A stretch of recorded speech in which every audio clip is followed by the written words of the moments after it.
dengan Allah dan sesama manusia. Yesaya pasal 59 ayat 1 sampai 2. Sesungguhnya tangan Tuhan tidak kurang panjang untuk menyelamatkan dan pendengarannya tidak kurang tajam untuk mendengar. Tetapi yang merupakan pembisaan antara kamu dan Allah ialah segala kejahatanmu dan yang membuat dia menyembunyikan diri terhadap kamu sehingga ia tidak mendengar ialah segala dosamu. Artinya Bapak Ibu dikaji oleh Kristus. Dosa memisahkan kita satu dari Allah. Contohnya apa? Dosa juga menjadi penyebab terbesar. Sulitnya, terhalanginya pendengaran Tuhan mendengarkan doa kita. Dosa juga menjadi penyebab terbesar. Tangan Tuhan yang amat sangat berkuasa itu terhalang untuk menjawab pergumulan kita. Dosa. Karena tangan Tuhan tidak kurang panjang untuk menyelamatkan kita. Pendengaran Tuhan tidak kurang tajam mendengar permohonan kita. Tetapi persoalannya masih ada yang menghalangi. Yaitu dosa di hati, pikiran, perasaan, tindakan, perbuatan. Maka perlu kita clear and clean di hati, di pikiran, perasaan, tindakan, dan perbuatan. Kalau kita mau tangan Tuhan yang tak terbatas itu mudah campur tangan di dalam menolong, mengubah masalah, persoalan, pergumulan kita. Bereskan dosa. Bereskan dosa. Ini penghalang dosa. Dosa kita kepada Tuhan juga memisahkan kita dengan sesama. Kenapa begitu subur dan begitu tinggi konflik di antara suami istri hari-hari ini? Padahal waktu pacaran nggak ada yang negatif. Yang dilihat dari pasangannya semuanya positif, semuanya baik. Waktu pacaran yang keluar dari hati dan yang keluar dari bibir dan mulut kita, hati kita terhadap pasangan kita, pokoknya I love, love, love, love. Tapi kenapa setelah menikah puluhan tahun nggak ada lagi yang positif? Hilang yang positif. Yang lebih kita lihat lebih banyak hal-hal negatif. Bapak Ibu, salah satu penyebabnya adalah dosa. Dosa. Itu dalam konteks hubungan suami istri. Dalam hubungan terhadap sesama kita. Gembala, kejemarak, kan juga syukur konflik. Masalah. Atasan dengan bawahan. Masih juga konfliknya. Kenapa? Karena cerita dosa. Yang menghalangi kita tidak bisa memaafkan dan mengampuni orang yang bersalah. Dari malam Bapak Ibu. Seorang ibu datang ke rumah kami. Dia cerita panjang lebar tentang pergumulan. Yang suaminya suka berzina. Suka selingkuh. Dan itu tidak hanya satu dua kali. Berulang kali. Sampai akhirnya mereka pisah rumah. Dua anaknya ikut mamanya. Bapaknya sendiri. Lalu si ibu ini katakan, Pak Tony, Pak Pendeta, tolong doakan, kami sudah sepakat, kami mau cerai.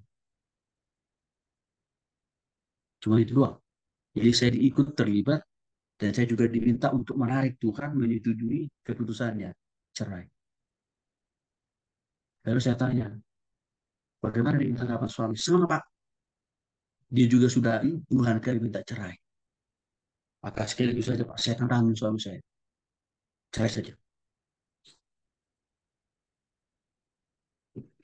Terus saya katakan Bapak ini,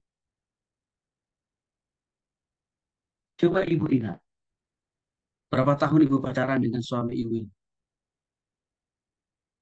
1,5 tahun. Oke. Setelah itu lalu Bapak Ibu mengambil keputusan menikah kan? Ya. Waktu Ibu dengan suami Ibu ini pacaran dan menikah tahun pertama. Apakah Ibu tidak melihat ada hal yang negatif? Sifat, perilaku, cara berpikir dari suami Ibu. Wah, semuanya positif Pak Tony.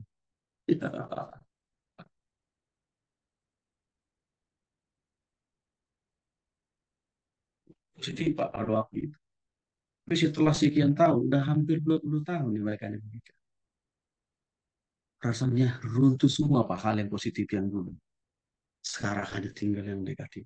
Untuk itulah saya meminta, tolong Pak Pendeta doakan supaya kami cerai. Saya bilang, ibu salah.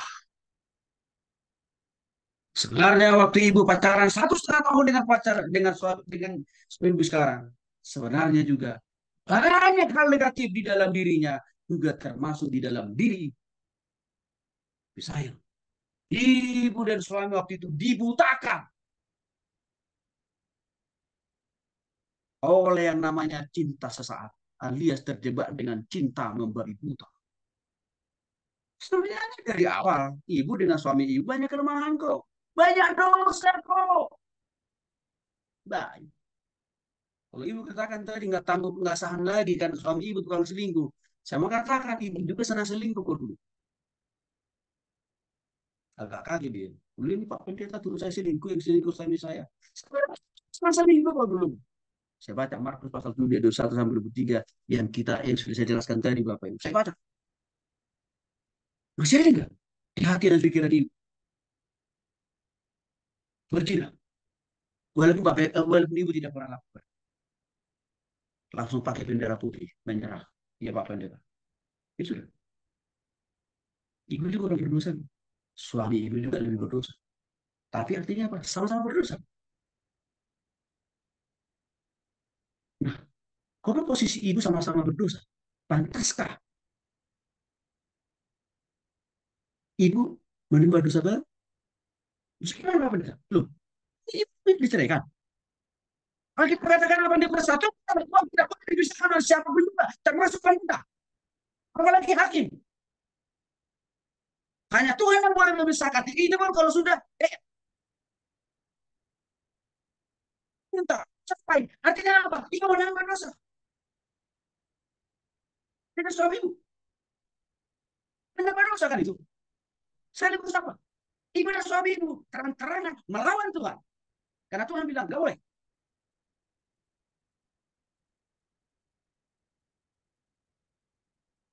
Kalau Bapak Ibu mau minta saya mendoakannya, sudah bisa. Karena saya nggak mau ditarik melawan Tuhan. Saya nggak mau. Dan Tuhan juga tidak mau. Kita tarik-tarik. Untuk apa? Melawan Ibu. Ibu dengarkan yang pasti. Ibu melawan Tuhan. Dengan tidak bercerai. Pasti. Hidup ibu, suami yang kelak akan mungkin akan menikahi ibu. Akan lebih. Itu saja. Itu memang. Pilihannya ada di ibu. Mau lebih baik rumah tangga ini? Atau mau lebih hancur sehancur-hancur? Ibu pilih mana? Ya tentunya lebih baik lah Pak Pendeta. Ya sudah. Karena ibu juga orang berdosa. Suami orang berdosa. Sama-sama bertobat tadi. Minta ampun aja sama Tuhan. Pasti Tuhan pulihkan.